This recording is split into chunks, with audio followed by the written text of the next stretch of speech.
Assalamu alaikum. I hope that you are fine. In our previous lecture, if you recall, we were discussing the strategic planning cycle, and I told you that there are 4 different stages in this planning cycle. Number 1, you do the analysis of your business and the analysis of your competitors. So on that basis, then in the stage number 2, you formulate your business strategy. So after business strategy has been formulated, then in the stage number 3, you devise an implementation plan. You put that strategy into action and you identify all those different practical steps which are needed to execute that strategy. So during the implementation stage, you identify the members of the web team, the team which you have picked for the execution of the plan, and you identify the roles of different members of the web team.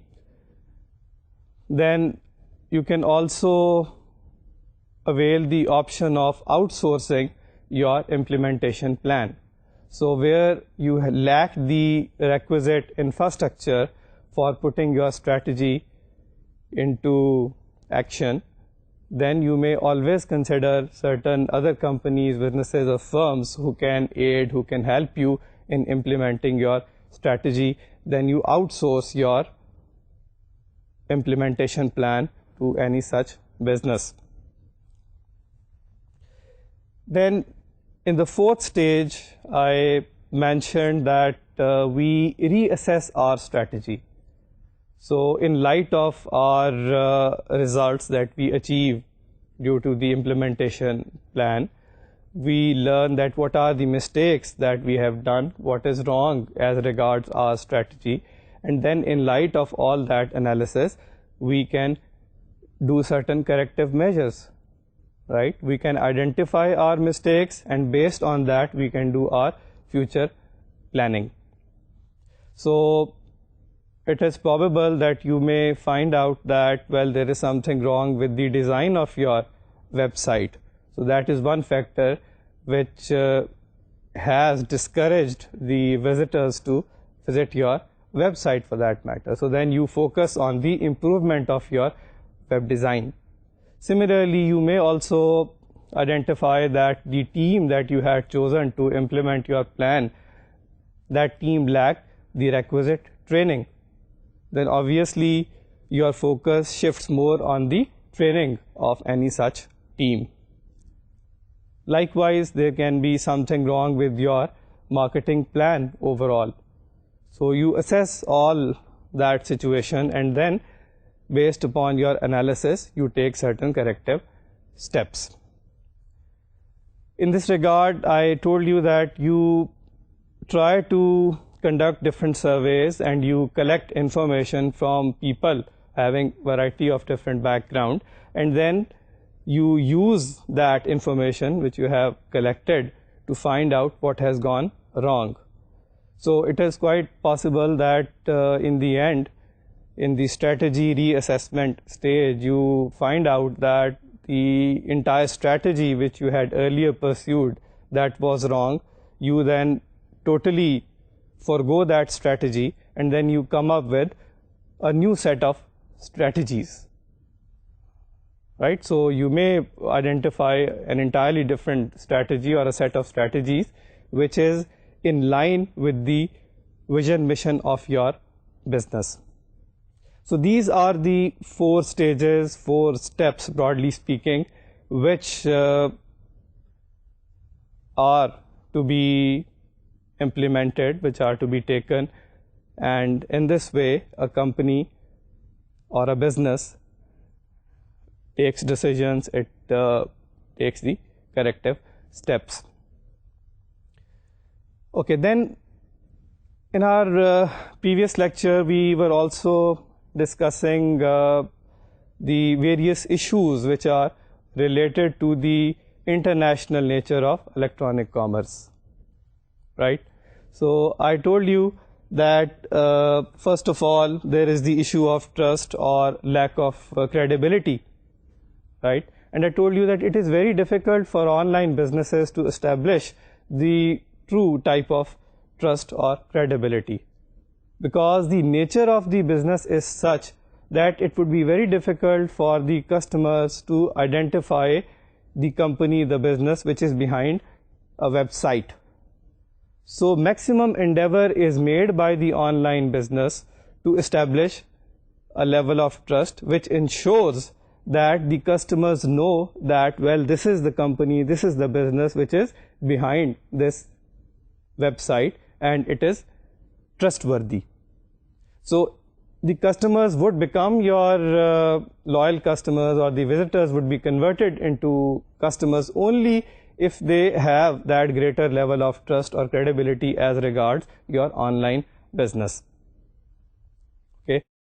Then I also pointed out that it is relatively easier for already established traditional businesses in the physical world to generate, to gain credibility or trust when they initiate their online business. This is because people are already familiar with the quality of service, with the performance of these established businesses. So when these businesses come online, people already know about their reputation, about their credibility, and then they are relatively more keen to become their customers because they have a greater level of trust about such businesses. In other words, you can say that the established brands, they convey certain expectations in the minds of the visitors or the customers that this particular business would behave in such a fashion. So in case there is any issue of refund of some payment and the online business is an established brand, it has got the credibility, it has got the trust, then the people would be more comfortable, the customers would be more comfortable about the policies of such business. They would know that this business is going to behave in such a manner. Okay, so that was as regards the trust or the importance of credibility of an online business. Then the other barriers which come in the way of online businesses when they pursue international endeavor to promote their business. These issues are language, culture, and infrastructure. So we can say besides trust, there are three other crucial points that need to be considered, and these are language, culture, and infrastructure. Whenever an online business wants to establish itself at an international scale, then it has to adapt to different cultures prevalent in the world. So unless you create this adaptability with the culture of a particular region, you would not ordinarily succeed as an online business. So the first thing that should be considered in this regard is to use that language which is common in a particular culture if you want to penetrate into that culture, if you want to become a successful business in a particular culture, right? So you may notice this thing that English is the most widely used language in the world. It's the international language. So most of the websites you find out that they are in English language. There are certain interesting statistics which I would like to highlight here as regards the use of different languages on the internet. You can look at the screen. The information is that only 370 million of world's 6 billion population know English as native language. So although English is quite widely used, but still almost half of the world's population does not know English. Then another interesting figure is 70% content on web is in English, but more than 50% of current internet users cannot read English. Other languages used by people on the internet are, according to an estimate, Chinese language used on the internet, its percentage is 9.8%, Japanese 9.2%, Spanish 7.2%, German 6.8%, Korean 4.4%, French 3.9%, Italian 3.6%, and Portuguese about 2.6%. Another important aspect as regards the issue of language is to choose as to how many number of web pages are required to be translated into a different language version. So wherever your website does not consist of many pages, there you can easily afford to provide information about your web pages in different languages. Almost all your web pages can be translated into different languages because your website is not that bulky. But where your website consists of hundreds of different pages, then you have to be relatively more selective as regards your translation effort. So you can then be choosy about the pages which you want to be translated into other languages. You may not then find it feasible to translate all your bulky website into different languages. So there you can fix certain preferences. For example, you can fix this preference that your home page would be translatable into different languages. Besides, you can also find it appropriate to translate your pages which relate to marketing information or which relate to product information. You may want all such pages also to be translatable. And then there are certain pages in certain circumstances which highlight some local interest. So wherever there is a local interest involved or depicted by a web page, you would want that particular web page to be translatable in that particular language.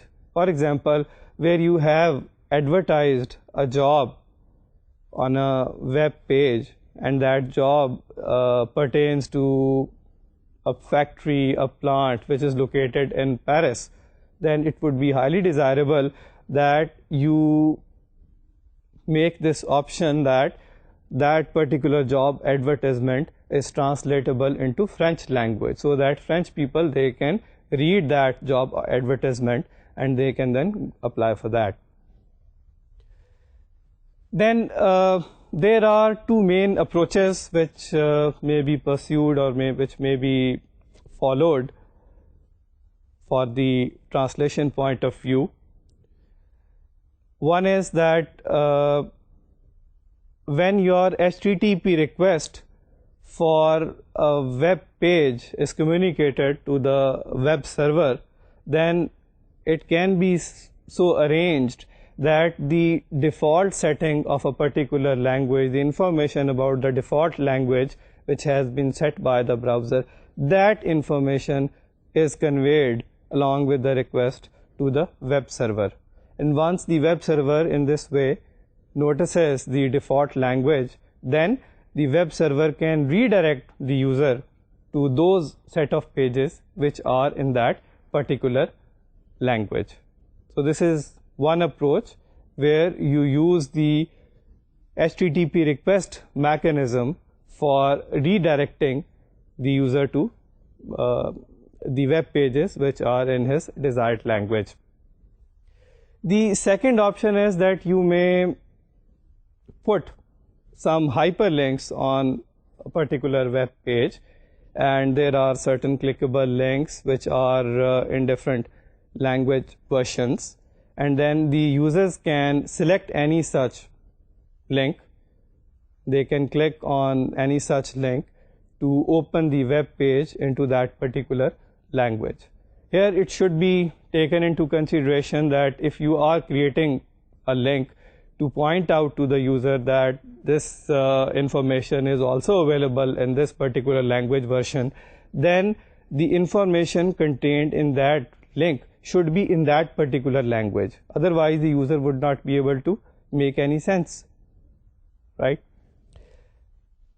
Then there are different firms, different businesses which are experts in the area of translation of web pages. So they provide the web page translation services. They can also deal in the software that helps in the translation of web information. So these are some of the language issues which are to be kept in mind when the goal is international e-commerce. Then, as I mentioned, there are certain cultural issues also, and some of these issues, they appear to be quite interesting, right? The first cultural issue that I can give you as an example of is as regards the choice of names. So there are certain names which have different meanings in different cultures. So whenever you are going to choose a name for a particular product, you have to keep this thing in mind, that this name may be treated or understood differently in different setup in different cultures. There is a famous car manufacturer which a few years back it launched a car model with the name Nova. So that was taken by the people in Latin America to mean it will not go, right? So the automobile car named Nova, that name was not compatible with a particular culture in Latin America because it had a different connotation, different meaning in that culture, which was not compatible with the service that product, that car was going to provide. Similarly, when you are going to launch a food product, a baby food product for that matter, and you want to market that product in certain parts of Africa, you should be careful about this thing, that in the food jars which you use to contain the food, you should not put the picture or the label of a child on that food jar. The reason is that in certain parts of Africa, it is a tradition, it is a culture that the jars, the containers of the food items only contain on them the pictures of the contents which are inside the jar or the container, right? So you have to register this thing if you are going to market, if you are feeling that you are going to have a number of potential customers in Africa as regards your baby food product, then you should not put the picture of a child on that food jar, because that is not compatible with the norms in that culture. Then the use of icons, it can be a matter of conflict in different cultures. Okay, for that matter, the shopping cart symbol is considered to be a very good symbol for online purchase. It indicates to the people in America that, well, they have to select and they have to put their selected product in this particular shopping cart. So they immediately recognize, the people in America, it is their culture, they immediately recognize that this shopping cart symbol indicates that they can purchase items online. On the other hand, instead of shopping cart, the symbol, a shopping basket, is relatively better in case your customers are Europeans, because in the European culture, the symbol of shopping basket instead of a shopping cart is a more popular one. And Europeans seeing a shopping basket on a website would immediately recognize that this is the place they should use for selecting items for buying online. Okay, then the use of images is a very important factor at times. You have to be very choosy and very careful about the selection of images, pictures that you incorporate on your website. For example, for Indians, the image of a cow, if you use that image in a comic setting or say in a cartoon, that may prove to be offensive for Indians, because cow, for most of the Indians, that is a sacred symbol. You can't put it in a comic setting. That would be offensive for them.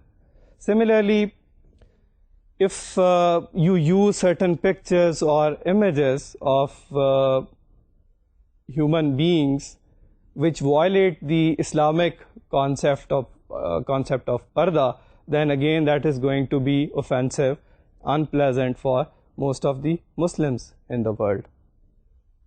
So these are the issues which you have to register, you have to focus while you are designing your website and when you are choosing different images, pictures for your website. Okay, then the choice of colors again can be very important, very crucial.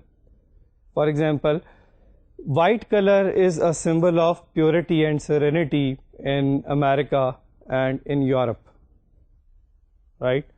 But on the other hand, in China and some of the Asian countries, white color is regarded as a symbol of death and mourning.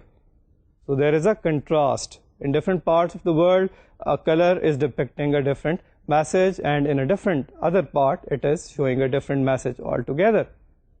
So it depends where you find your potential customers to be located. You then, according to that, you choose a particular color combination. Another example comes to my mind.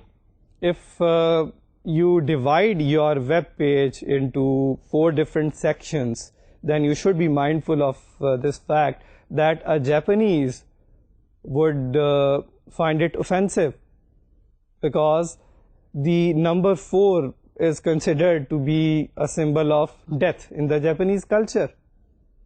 So that can prove to be unpleasant and offensive for a Japanese. Then the cultural environment in certain parts of the country that may also not be very welcoming for international electronic commerce. So I can give you an example. In most of the Muslim countries, the exchange of certain type of information which goes in conflict with the pure Islamic traditions or concept, that is prohibited, right? So the use of pornography, for that matter, it is resentful, it is offensive for most of the Muslims living in the Muslim countries. Another quite interesting cultural issue is in relation to the internet censorship activities which are imposed by certain governments, right? As an example, I can quote the example of China, where there are strict internet censorship regulations in place. For example, if you want to start your online business, then you have to register with a certain body in China, and then you have to comply with all those different regulations which have been introduced in this regard by the government. Similarly, in China, the ISPs, they have to register with the government body, and they have to maintain the record of their customers, and they have also to maintain the record of all different communication which the customers have been doing, like their emails, etc. So all that record has to be electronically maintained by the ISPs. This is the regulation, this is the law which the ISPs have to follow in China. Similarly, the internet cafes which are operating there, they again have to do the electronic record keeping of all their different activity. In fact, a few years ago, many internet cafes in China, they had to be closed down because they were not functioning there in accordance with the regulations in place. In certain other parts of the world, although the internet censorship activity is not that strict, but still there are certain cultural requirements which have to be complied with. For that matter, in France, there is the law that any advertisement that you put in place, that has to be in the French language. So therefore, an online merchant who's sitting in America and he's selling his product, his goods through the website, and he is required to ship the products from America to France, he has to advertise his product and he has to provide the shipment status to the customers in France in French language in order to comply with the laws in France. So these are some of the cultural issues I thought I should share them with you, and they have their important bearing on the growth of international electronic commerce. Then the fourth type of major issues which an online business might confront dealing in international electronic commerce, these issues are related to the infrastructure. Now, internet infrastructure includes computers and software which is connected to the internet and computer networks through which the internet data traffic can be traveled. Now, in most parts of the world, the telecommunication industry is either totally owned by the government bodies or it is being very strictly regulated by the government. So, as an example, I can quote you the examples of certain developing countries where the telecommunication industry is by and large being controlled by the government under certain strict regulations. And it has to some extent contributed in the slow growth of electronic commerce, the slow development of internet infrastructure in such parts. So one common reason why you find the internet bandwidth to be low in most of the Asian countries, developing countries, the reason behind this is that the telecommunication industry is governed or totally regulated by the governments there, and they are not doing the right job. Similarly, in Europe, in certain parts of the European continent, the surfing on the web, it proves to be quite costly because the cost of internet connection is relatively higher. So the people, they can't spend much time in Europe to surf over the internet because accordingly they have to pay more for that type of internet connection. Again, this is an issue which is related to the infrastructure of internet. Another important aspect which you need to consider is the nature of international transactions. Most of the international transactions, they are physically handled by different transportation companies, by different fleet carriers, etc. And their handling and storage of these goods, that is monitored and that is regulated by the custom officers appointed by the different governments under different set of laws. right? So therefore, there is a need of a greater degree of coordinated effort between the customer brokers, the fleet carriers, and the custom officers, so that an international transaction is successfully carried through and the goods are safely and conveniently delivered from one part of the world to the other part. But again, that at times requires quite an effort, because the custom officers, they are operating under different regulations, different set of laws, and they have to abide by such laws. So when an international transaction, it relates to different countries, then obviously there is a major role of custom officers, and there has to be a coordination between the custom officers, the customer brokers, the fleet carriers, etc. And that is not the issue in case it is a domestic transaction, right? So this peculiar feature relates to the international transactions only, because in case it's a domestic transaction, then there is no issue of any custom laws, etc.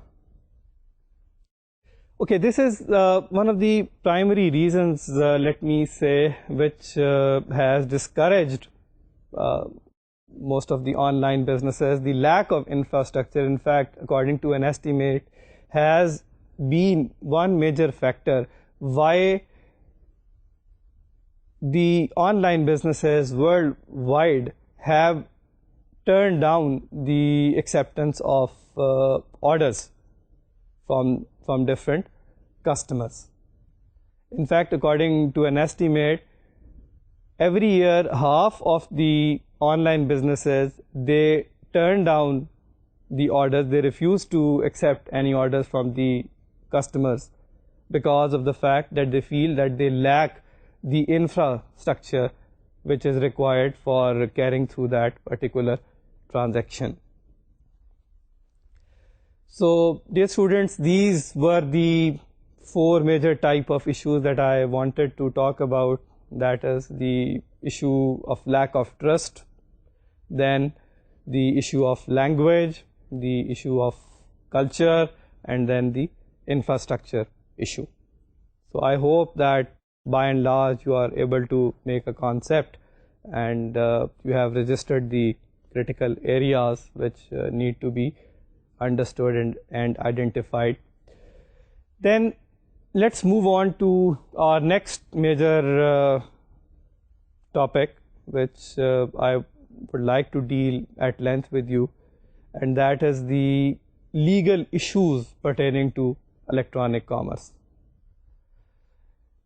There are a number of global legal issues which the experts have been able to point out, and I can show you some, as you can see on the screen. So in global legal issues, you find the territorial jurisdiction at the top. The word jurisdiction means the power, the competence of a court to entertain and decide a case or a dispute.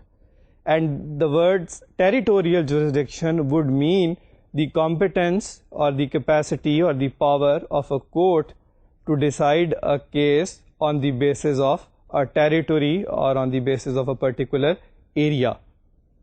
In case of internet transactions, because there are different countries in play, each country may have a different set of laws, so there is a probability of conflict of laws, and therefore almost behind every internet transaction related dispute there is the issue of territorial jurisdiction, which means that which court has the authority, the legal competence to decide this internet related dispute. We shall discuss that inshallah in more detail in our subsequent lecture. Then online defamation. Defamation means injuring one's reputation. So if I make a poisonous comment about somebody's reputation, then I may be called guilty of defamation. And online defamation means that using internet to defame a person, to damage the reputation of a person through internet. Again, it's a huge area of concern, and we shall again discuss that in more detail. Copyright in cyberspace. Copyright is the exclusive right of the author of a literary or artistic work to reproduce that work or to make copies thereof. And copyright becomes a huge area of concern when we look at it in the context of cyberspace. Then privacy online. People are very much concerned about the sacrifice of their informational privacy rights while conducting businesses online, because their information is being recorded on the internet, somewhere in the databases, somewhere in the log files. So privacy again would be a huge chapter while someone would be dealing with the legal issues on e-commerce. Domain name and trademark conflicts.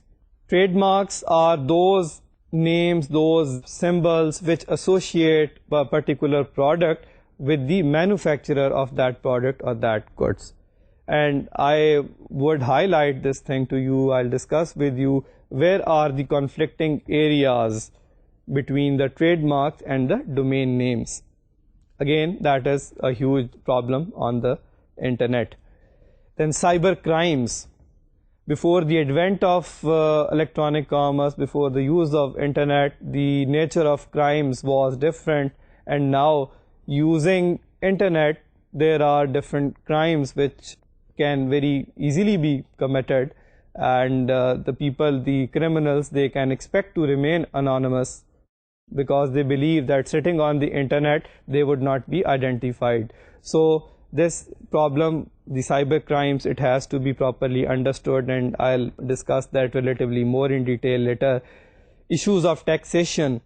So the issues of sales tax, the income tax, they assume a different nature altogether when we look at them in the context of electronic commerce.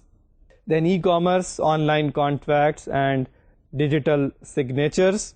Again, the online contracts, they require the fulfillment of three main ingredients. That is, there has to be an offer, there must be an acceptance of that offer, and the third ingredient or the element is that there must be some consideration. So if there is a button and I click on that button which states I accept or I agree, then I might be entering into a binding online contract. And digital signatures, they have been given the same status as paper-based signatures in different jurisdictions, in different countries, and we shall discuss that more in detail very shortly. And there are quite a few other issues also, but these are the prominent ones which I thought I should discuss here with you, but we can debate more in detail in relation to these issues in our subsequent lecture. Okay, at this point I would like to discuss with you a law named Electronic Transactions Ordinance 2002 in Pakistan. That is so far the only law on electronic commerce in Pakistan, and I would like to highlight its salient features to you. It extends to whole of Pakistan, and it has got about 9 chapters, and there are about 45 different sections contained in this law. Electronic Transactions Ordinance can be abbreviated as ETO. So what is a section? Let me clarify that provisions of law can be number-wise divided into different divisions, and each such division can be called a section. So there can be section 1, section 2, section 3, etc. Then there can be put certain clauses in each different section. So there can be section 1 and it may have a clause A. Then there can be a further subdivision in terms of a clause in the section 1. That clause may be clause B, etc. Electronic Transactions Ordinance, or the ETO, talks about different things, but mainly it has a dual scope, and it is important to understand what is the scope of ETO. ETO provides legal recognition to documents in electronic form. This is number one.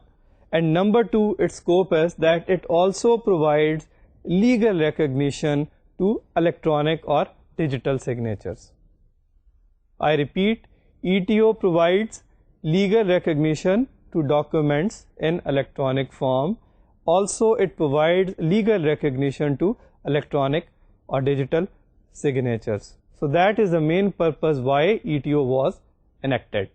There are other things which ETO talks about. We'll also inshallah discuss those. Now, what do I mean when I say that ETO provides legal recognition to documents in electronic form?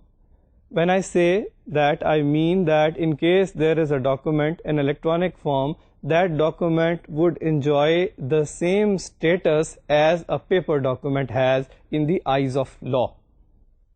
Okay? So, where instead of issuing a legal notice to a particular person in the paper form, I send that legal notice in electronic form, then my legal notice, the service of my legal notice would be treated as a valid service of legal notice. So that service of legal notice would not be bad because of the fact that that notice is in the electronic format. Therefore, all such documents which can be prepared in the paper format, which can be maintained in the paper format, all such documents can also be maintained in the electronic format, and they would be treated alike in the eyes of law. So that is the legal status which ETO renders to the electronic documents. They would have the same evidentiary value as the paper-based documents have.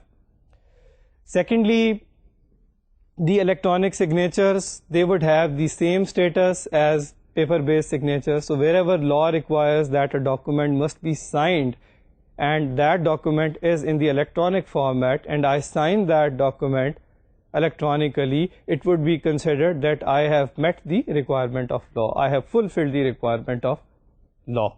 And that again is the authority which is rendered to any such electronic signature through this law, the Electronic Transactions Ordinance. So keeping that in mind, we'll study further issues that relate to this concept. But before we go further, I would consider it appropriate if we revise what we did in our probably lecture number 23 or so, where we discussed the working of the digital signature technology, because I believe that understanding the technology which is behind the electronic signatures, that is quite important for you to understand this legislation, this law. So let's revise that concept a little bit. As you can see on the screen, this is a familiar diagram to you. The sender would write a message, a text-based message, the original message. Then the sender applies a hash function. You know, hash function is a one-way mathematical function. When we apply that hash function on the original message, that generates a number, and that is called the message digest. So each message has a unique message digest corresponding to it when the hash function is applied on that original message. Thereafter, the sender would pick the public key of the receiver and would encrypt that message with the help of the public key of the receiver. So therefore, the message would now become confidential. It would not be in an understandable format any longer. It would be encrypted. Then this scrambled or encrypted message has to be digitally signed. And you know, in order to sign an electronic message, the sender uses his private key. So by putting the private key of the sender into the message digest which was earlier received, a digital signature is then created.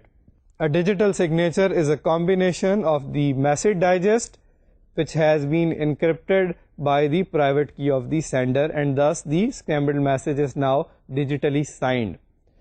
This digitally signed message is delivered to the receiver via internet. The receiver picks this message, and then the receiver would use now the corresponding public key of the sender to reveal the message digest. Okay, and then the receiver uses his exclusive, his secret private key on the scrambled message in order to decrypt or unscramble it. And thus the original message in the plain text format is now viewable by the receiver. Then the receiver applies the hash function on this revealed original message, and he calculates a message digest.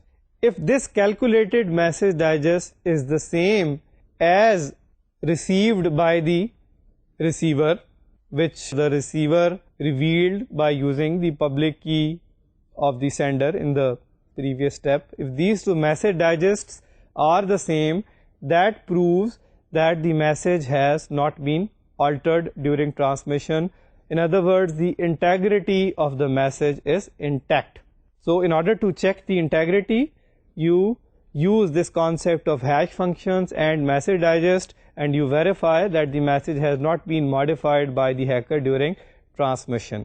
Then, in order to establish the authenticity of the message, the proper structure of certification authorities, the digital certificates, that comes into play when you use the public key of the sender to reveal the message digest, and you find that there is a digital certificate issued by a reputed certification authority issued to the sender. Then you get this comfort that this message must have come from this particular sender only, whose certificate has been attested, has been verified by a reputed certification authority.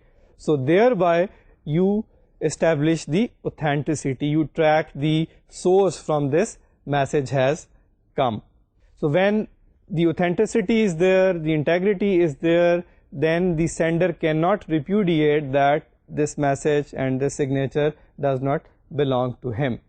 So you must have recalled this is the main concept behind the working of the digital signature technology, and now I think it will be easier for us to understand the different terms which are used in the ETO and what is their scope, etc. I think it's appropriate that we stop here and we continue with the different provisions of the Electronic Transaction Ordinance in our subsequent lecture. Let's recap what we have done in our today's lecture. Basically, we have reviewed that what are the various barriers to the international electronic commerce, and I pointed it out to you that lack of trust, the issue of language, culture, infrastructure, they are very much relevant when we talk about electronic commerce in the international context.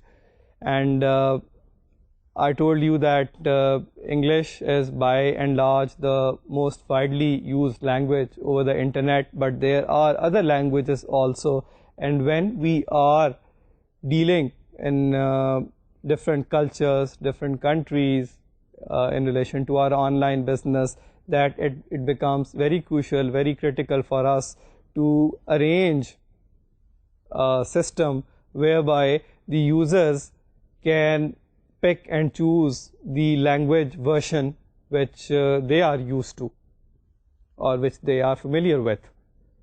Right? Because language is the first thing.